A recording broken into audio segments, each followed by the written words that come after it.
아니면은 평소에 궁금하셨던 부분들에 대해서 이제 질문해 주시면 좋으실 것 같고요. 점액성 낭종의 이유가 여러 가지가 있는데요. 점액성 낭종, 그냥 순수하게 점액성 낭종은 우리가 돌아가실 때까지 결국에 췌장암 생길 확률이 많게는 50%까지 생길 수 있다고 알려져 있습니다. 근데 그건 사람마다 좀 다르기 때문에 일반적인 평균치고 거의 이제 최대 50%까지 이렇게 생각하고요. 그다음에 유두상, 가성 유두상의 경우에는 연구마다 굉장히 좀 다릅니다. 수술을 하신 분을 대상으로 했느냐, 그냥 추적관 결과에 따라 다른데 많게는 20에서 30 정도라고 생각하고 있고요. 사람마다 편차가 굉장히 큽니다. 한 2, 30% 정도 가능성이 있다라고 생각을 하시면 되고, 알코올 세척술은 모두가 해당되는 경우가 아니고 안에 이렇게 격벽이 없고 아니면 있어도 한두 개 정도로 적고, 그다음에 크기가 4cm 정도, 너무 작아도 안 되고 커도 효과가 없고, 크신 게 훨씬 좋고요. 치료 효과는 아직은 이제 약간 실험적인 면이 좀 있는 치료법이고, 대개 한 60에서 70% 정도는 크기가 줄어들거나 또 한 2, 30%는 완전히 없어지는 경우도 있고요. 그렇지만 암이 완전히 안 생긴다는 수가 없기 때문에 정기적인 검사는 계속 받으시는 게 좋습니다. 사람마다, 그러니까 뭐 딱히 정해져 있는 건 사람마다 다릅니다. 그래서 보통 저희가 5년이 지나면 저희가 다른 암, 유방암, 뭐 췌장뿐만 아니라 다른 암에서 완치 이야기를 저희가 이제 완치라고 일단 보셔도 됩니다. CT 검사도 적게 하고 그렇게 하는 이유가 미세전이가 5년 넘어서 재발로 되는 경우는 거의 없을 거라고 저희가 생각을 하기 때문에 5년 지나면 저희가 완치 이야기를 저희가 꺼내는 겁니다. 근데 사람마다 미세전이가 실제 눈에 보이는 CT나 MRI나 PET-CT에서 보이는 데까지 자라는 데 시간까지는 사람마다 다릅니다. 어떤 분들은 췌장암 수술하고 한 달 만에 그런 것들이 보이는 경우도 있고요. 어떤 분들은 2년, 3년마다 가는 경우도 있고. 근데 그런 것들은 환자분이 수술 이후에 예를 들면 항암 치료를 어떤 걸 했는지에 따라서 좀 달라질 수가 있습니다. 췌장에 생기는 혹이 다 암은 아니거든요.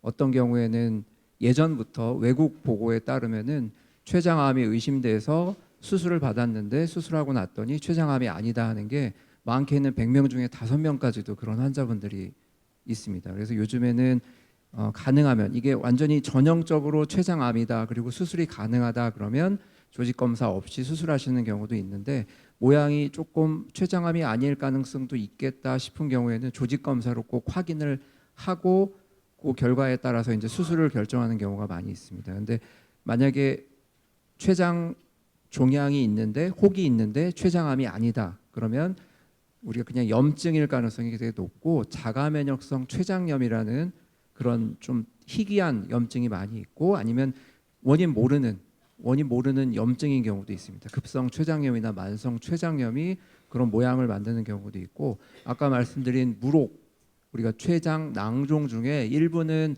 우리가 암처럼 보이는 경우가 많은데 조직 검사에도 정확히 안 나오는 경우가 있습니다. 그래서 그런 경우에는 이제 여러 가지 환자분의 나이, 그다음에 종양의 위치, 또 건강 상태, 또 암이 될 확률 같은 걸 전반적으로 따져서 결정을 하는데, 만약에 암이 될 확률이 좀 낮겠다 싶으면은 보통 한 달에서 2달 간격으로 CT를 찍어가면서 변화가 있는지, 이게 줄어드는지 그런 걸 확인하고, 만약에 종양이 많이 의심된다 그러면 외과 선생님하고 상의해서 수술을 하는 경우도 있고, 아니면은 조직 검사를 한 차례 한 달 정도 후에 다시 하는 경우도 있습니다. 암이 아니면 그 약물 치료나 이런 걸 통해서 줄일 수 있는 가능성. 이제 의심되는 질환이 아까 말씀드린 자가면역성 췌장염 같은 경우에는 우리가 스테로이드라는 호르몬 치료를 하면은 급격하게 줄어들고요. 보통 2주에서 3주 정도면은 크기가 많이 줄어들고, 우리가 낭종인데 잘 조직 검사에서 나오지 않는 경우는 변화가 없이 그대로 유지가 되고, 또 원인 모르는 췌장의 염증인 경우에도 추적 관찰하면 크기가 줄어드는 경우가 있습니다. 가족력이 있는 가족성 췌장암 환자분들이 우리나라에는 서양보다는 좀 드물고요. 그런데 이제 직계 가족 지금 언니나 부모님의 경우에는 한 분이 계시면은 대략 한 2배 정도 위험성이 올라가는데 그건 2배 정도면 그렇게 높으신 편은 아니거든요. 근데 2분 이상인 경우에는 6배 이상 위험도가 올라가기 때문에 연세가 50 이상이신 경우에는 정기적으로 정해진 건 없습니다. 근데 대략 1년에 한 번 정도씩 우리가 CT나 MRI 검사 하시는 거를 추천을 드리고 있고요. 췌장암이 얼마나 빨리 자라는지는 사실 잘 모릅니다. 그냥 추측을 할 뿐이고 우리 눈에 띄지 않는 췌장암이 있다가 눈에 이렇게 띄게 되는 경우가 그렇게 1년에 1cm씩 자란다 뭐 이런 얘기도 있었지만 그거는 좀 부정확한 얘기고요. 개인차가 굉장히 큽니다. 그 악성도에 따라서 굉장히 악성도가 심한 분들은 2~3달 만에 갑자기 2배 이상 크기가 커지는 경우도 있고 또 어떤 경우에는 뭐 2년, 3년이 지나도 그 크기 그대로 있는 분도 있고요. 이거는 개인차가 너무 크기 때문에 평균적으로 얘기하기가 좀 어려운 면이 있습니다. 근데 이미 시술을 하시면서 네. 검사를 하셨는데 췌장암이 없었기 때문에 특별히 걱정하실 필요는 없을 것 같고요. 그냥 그 정도 불편감은 굉장히 흔하세요, 보통은. 그래서 약을 드시면서 좀 조절을 하시면 될 것 같고 크게 염려하실 증상은 아닌 것 같습니다. 약은 안 주시던데요. 그냥 하루 만보 걷고 적게 먹고 지금 운동을 열심히 하고 있습니다. 약은 먹는 게 아무것도 없는데 많이 불편하시면은 드리도록 하겠습니다. 예예예. 네. 감사합니다. 먼저 이제 수술 후에 항암 치료를 받으신 분과 안 받으신 분의 생존 데이터는 뭐 저희 병원뿐만 아니라 여러 병원에서 이제 발표가 돼서 보고가 됐는데요. 어쨌든 수술과 함께 항암 치료를 하면 생존율이 증가하는 것은 사실입니다. 근데 항암 치료를 받는 분과 항암 치료를 어쩔 수 없이 못 받는 분들 사이에 약간 차이가 있습니다. 그러니까 병기라든지 전신 상태라든지 그런 차이를 또 감안해야 되기 때문에 어쨌든 항암 치료를 받고 싶어도 전신 상태가 안 돼서 못 받는 분도 실제 많이 계시거든요. 어쨌든 수술하고 항암 치료를 받으면 생존율을 높인다는 게 일반적인 이미 이제 형성된 그런 치료 결과이기 때문에 항암 치료를 하실 수 있는 분들은 저희가 권하고 실제로 그렇게 하고 있고요. 그다음에 지금 이제 경계성 췌장암으로 항암 치료를 먼저 받으신 상태잖아요. 경계성 췌장을 저희가 구분하는 첫 번째가 췌장 주변에 있는 혈관 침범을 하는 경우가 많습니다. 물론 이제 지금 CT를 찍었더니 림프절 전이는 없다고 그렇게 설명을 들으신 것 같은데 이제 혈관 침범이 아마 있었기 때문에 경계성 그 췌장암으로 분류를 해서 아마 항암 치료를 하셨던 것 같아요. 그래서 지금은 이제 항암 치료를 하면서 암이 많이 줄면서 그 혈관 침범이 좀 느슨해진 그런 상태인 것 같긴 한데 지금은 그런 환자에까지 일반적으로 복강경 수술이나 이런 로봇 수술을 적용하기는 조금 위험한 측면이 사진에서는 그렇게 보이더라도 실제로 들어가면은 혈관을 같이 절제해야 되는 경우가 생깁니다. 그러면 그런 수술까지 복강경을 로봇으로 하기는 좀 위험도가 따르기 때문에 우선은 환자 안전을 먼저 고려를 해야 돼서 대개 수술 계획을 개복술로 합니다. 그래서 복강경 수술이나 로봇 수술을 하는 췌장암에서 적용 대상은 대부분 이제 췌장 안에 그 병이 머물러 있는 경우에 좀 제한적으로 아직은 시도하고 있다. 그렇게 이해하시면 될 것 같습니다.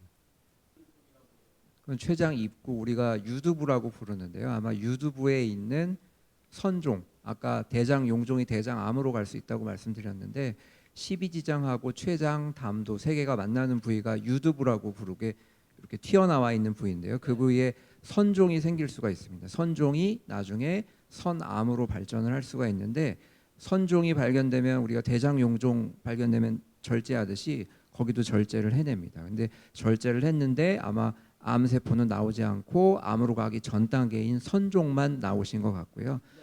그렇게 해서 완전히 내시경으로 치료가 끝나는 경우가 대부분입니다. 그리고 이제 우리가 관을 주기적으로 교체를 하는 건 거기 있는 이렇게 절제를 하고 나면 협착이라고 그래서 입구가 이렇게 좁아지는 경우도 있고 아니면 그 선종이 담도나 췌장 안으로 이렇게 일부 자라 들어오는 경우가 있어서 그런 경우는 내시경으로 긁어내거나 아니면 요즘엔 고주파로 태우거나 레이저로 태우는 그런 치료를 많이 하고 있습니다. 그래서 잘 제거가 되면 나중에 암이 생길 확률은 거의 없다고 보셔도 되고요.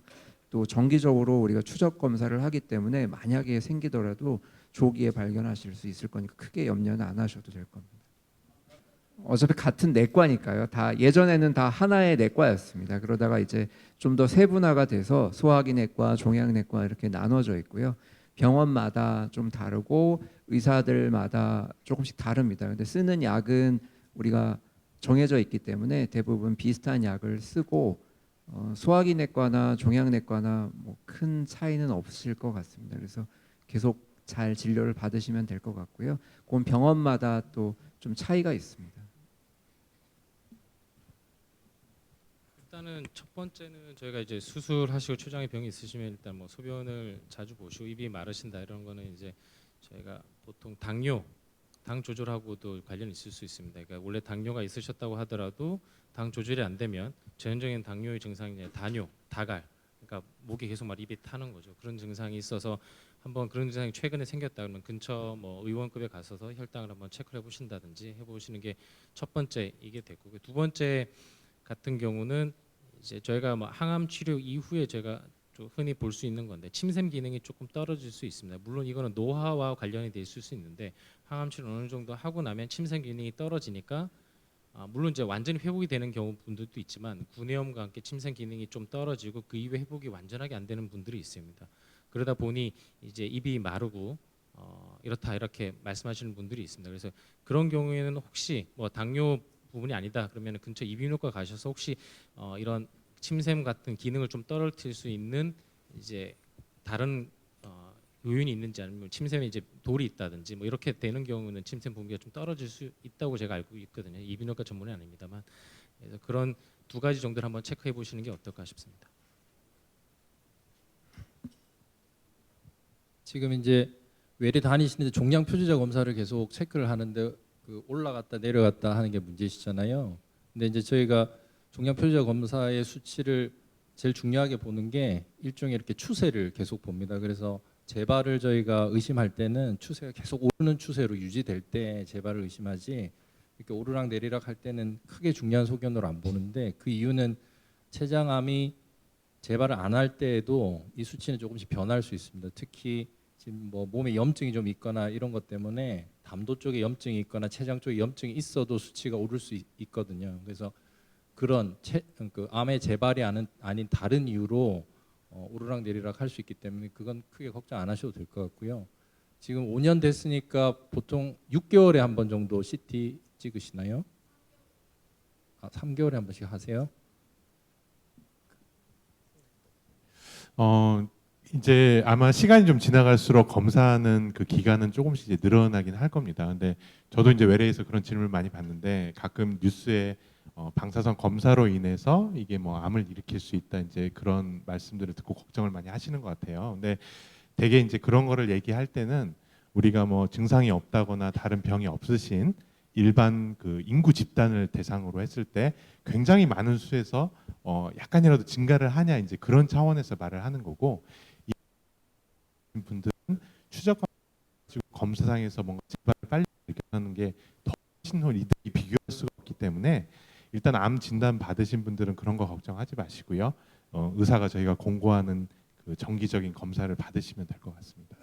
그리고 제가 추가적으로 말씀드리면 이제 MRI하고 CT에 관해서 많이 여쭤보십니다. MRI가 좀 더 좋은 검사가 아니냐. 아까 송 교수님께서도 MRI가 좋은 검사도 말씀 주셨고요. 근데 목적이 환자분마다 목적이 좀 다를 수 있습니다. MRI는 저희 간이나 췌장에 어떤 병이 의심된다고 했을 때 들어갔을 때 좀 정확하게 볼 수 있는 장점이 있습니다. 그래서 이 부분만 췌장만 봐야 되겠다, 담도만 봐야 되겠다, 간에 이것만 봐야 되겠다 그랬을 때는 MRI가 조금 더 좋을 수 있습니다. 그걸로 계속 추정 관찰하는 게 좋은데 단점은 아까 송 교수께서 말씀 강의 때 주셨지만 30분 동안 계속 찍어야 되다 보니 복막이라든지 이런 장 부분을 놓칠 수 있는 부분들이 있습니다. 그러니까 췌장암 환자분들이 재발을 잘 할 수 있는 부위가 저희가 이제 복막이죠. 복막이라는 데 있을 수 있는데 MRI 같은 경우는 간, 뭐 췌장 이런 데는 뭐 비교적 조금 더 정확하게 볼 수 있지만 뭐 복막 쪽은 좀 상대적으로 떨어질 수 있습니다. 그래서 보통의 대부분의 이제 특이한 경우가 아니고 수술 후라든지 아니면은 저희가 지금 전이가 돼가지고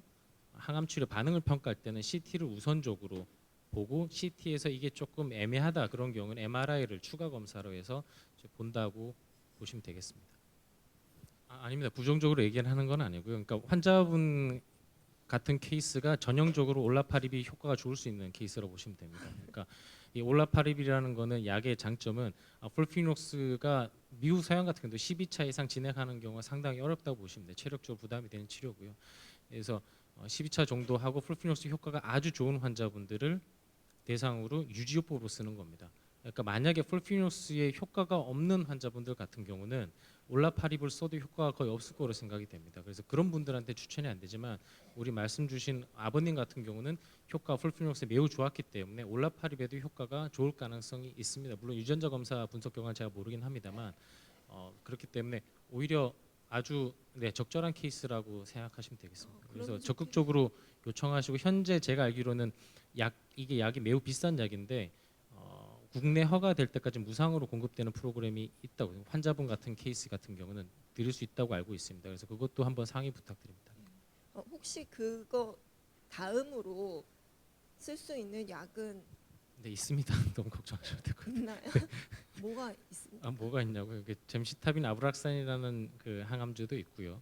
그 다음에 뭐 TS1이라는 약도 있고 그 다음에 오니바이드라는 약도 있습니다. 물론 이제 환자분이 폴피녹스에 있으셨던 효과나 부작용을 프로파일을 저희가 쭉 보고 난 다음에 만약에 이제 올라파립 약이 있을 수 있어서 쓰면 제일 좋을 것 같고요.